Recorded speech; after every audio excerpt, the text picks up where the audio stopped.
안녕하세요. 공유창고 알파박스를 운영하고 있는 노빙입니다. 오늘은 제가 하고 있는 사업 공유창고 즉 셀프 스토리지 사업에 대해서 이야기를 해보겠습니다. 셀프 스토리지란 무엇인가? 셀프 스토리지는 도시인에게 부족한 보관 공간을 제공하는 부동산 비즈니스입니다. 수도권으로의 인구 유입, 도심 지역으로의 인구 이동, 이거는 하루 이틀 된 이야기가 아닙니다. 이렇게 인구가 도심으로 이동하다 보니까 도심의 부동산 가격이 많이 상승을 했습니다. 그래서 주택이라든지 오피스에서 사람이 활동할 수 있는 1인당 면적이 많이 줄었습니다. 그래서 생겨난 것들이 이제 부동산 분야에서는 쉐어하우스가 있고 오피스 분야에서는 공유창고가 있습니다. 주택이라든지 오피스에서 1인당 면적이 많이 줄다 보니까 보관을 할 수 있는 새로운 공간이 필요해졌습니다. 그래서 우리나라도 다른 유럽이나 일본, 미국을 보면서 공유창고가 도입이 된 것입니다. 셀프 스토리지는 일종의 집 밖에 있는 나만의 개인 창고 개념으로 바라보면 됩니다. 개인들의 취미용품을 보관하기도 하고 집이 좁아서 계절용품을 보관하기도 하고 그리고 이삿짐을 보관하기도 합니다. 특히 1인 가구의 이삿짐 보관이 수요가 제법 많습니다. 그리고 지역에 있는 기업인들과 자영업자들이 보관 용도의 창고로 이용하기도 합니다. 그리고 미술품이라든지 수집품을 보관하는 용도로 최근에는 많이 이용하는 것 같습니다. 한국 셀프 스토리지의 시작은 2010년경에 싱가포르에 있는 엑스트라 스페이스가 한국에 진출하면서 시작되었다고 보고 있습니다. 그리고 몇 년 전에는 또 싱가포르에 있는 스토어허브라는 큰 업체가 한국에 진출했습니다.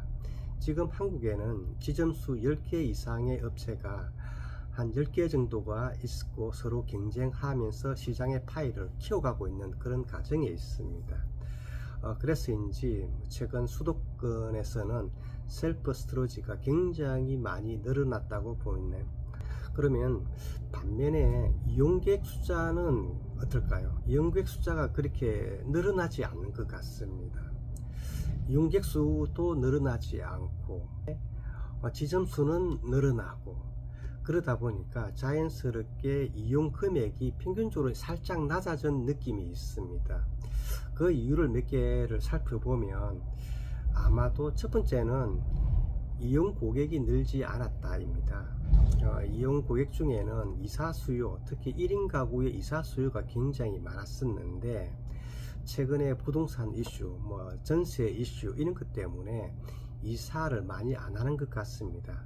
그리고 통계적으로도 보면 이사 수요가 많이 줄었기 때문에 그런 수요가 많이 줄었다. 그리고 이제 최근 또 경제 불황이 굉장히 깊어지고 있습니다. 그 다음에 물가는 대신에 또 많이 올라가다 보니까 개인들의 소비 여력이 많이 줄었습니다. 이제 그런 이유로 이용 고객이 늘지 않고 있다는 것 같습니다.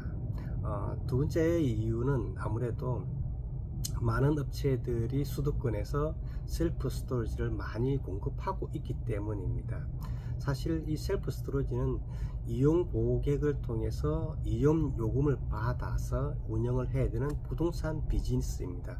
그런데 대부분의 업체들이 아직 한국에선 그런 이용 요금을 받아서 이 비즈니스를 운영하기에는 아직까지 그런 그 시스템을 만들지를 못한 것 같습니다. 그래서 이제 몇몇 업체들이 생각한 방법이 적극적으로 가맹점 유치하는 사업을 벌여서 지점수를 많이 확대를 하고 있습니다. 아무래도 이런 부분들은 저희가 생각할 때 조금 위험하다 이제 그런 생각을 하고 있는데 아무래도 그렇게 되면 그 피해가 아마 가맹점들한테 생기지 않을까 이제 그런 생각을 잠시 해보게 됩니다. 물론 저희 회사도 가맹 사업을 하고 있습니다. 그렇지만 저희 같은 경우에는 조건을 좀 까다롭게 하는 편입니다. 첫 번째 조건이 아무래도 자기 건물에서 이 사업을 해라 이렇게 이제 이야기를 하고 있는 게 대표적이겠죠. 물론 저희도 작년에 저희 직영점을 한 곳을 폐쇄했었고 또한 올해도 저희 가맹점 한 곳이 폐업을 했습니다. 무척이나 안타깝고 또 미안하기도 하고 또 이런 사업을 하는 입장에서 무거운 어떤 책임감을 느끼기도 합니다. 알파박스는 왜 자기 건물에서 이 사업을 하라고 할까요? 이렇게 물어보는 분들이 있습니다. 이유는 간단합니다. 내가 예전에는 경험해보지 못했지만 이 사업은 1950년대부터 있었던 아주 오래된 비즈니스입니다. 그래서 미국이라든지 유럽이라든지 일본의 사례를 공부할 수 있는 어떤 그런 사례들이 굉장히 많이 있습니다. 그리고 이 사업에서 영향력이 있고 성공한 회사들은 전부 자기 건물에서 이 사업을 하고 있습니다. 셀프 스토리지 시설을 갖다 오픈해서 20년, 30년 운영하다가 시설이 노후화되면 다시 짓고 다시 그 자리에서 운영하는 것을 봤습니다. 그리고 한국에 진출한 글로벌 업체인 엑스트라 스페이스와 스토어허브도 자기 건물에서 이 사업을 안정적으로 운영을 하고 있습니다. 그런 것을 보면서 저도 저렴한 건물과 토지를 구입해서 셀프 스토리지 공유 상고 사업을 하고 있는 것입니다. 제게 창업을 문의하는 분들이 있습니다. 제가 첫 번째로 물어보는 이야기가 자기 건물이냐 이렇게 물어봅니다. 자기 건물이 아니라면 저는 그 돈으로 먼저 부동산을 구입하는 게 어떻겠냐 이렇게 조언을 하기도 합니다. 이유는 간단합니다. 현재 시장 여건상 고객의 수요는 정체되고 있는데 가당 경쟁으로 지점수는 많이 늘어나고 있습니다. 그렇게 되면 자연스럽게 이용 요금도 다운될 것입니다. 이 상황에서 임대차를 통해서 공유 창고 즉 셀프 스토리지를 창업하게 되면 수익을 내기가 상당히 어렵다라고 저는 보고 있기 때문입니다. 그리고 지금 우리나라 경제가 상당히 어렵습니다. 공실 문제도 많이 생겼고 부동산의 매물이 많이 늘어나고 있습니다. 그렇기 때문에 잘 살펴보면 셀프 스토리지를 할 수 있는 좋은 부동산을 구입할 수 있는 최적의 시기라고 바라보기 때문입니다.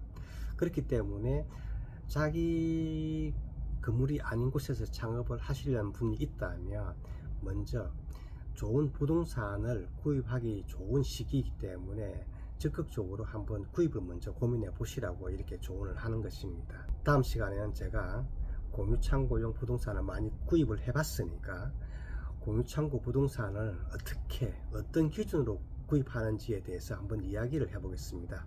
이상 공유창고 알파박스를 운영하고 있는 노빙이었습니다. 감사합니다.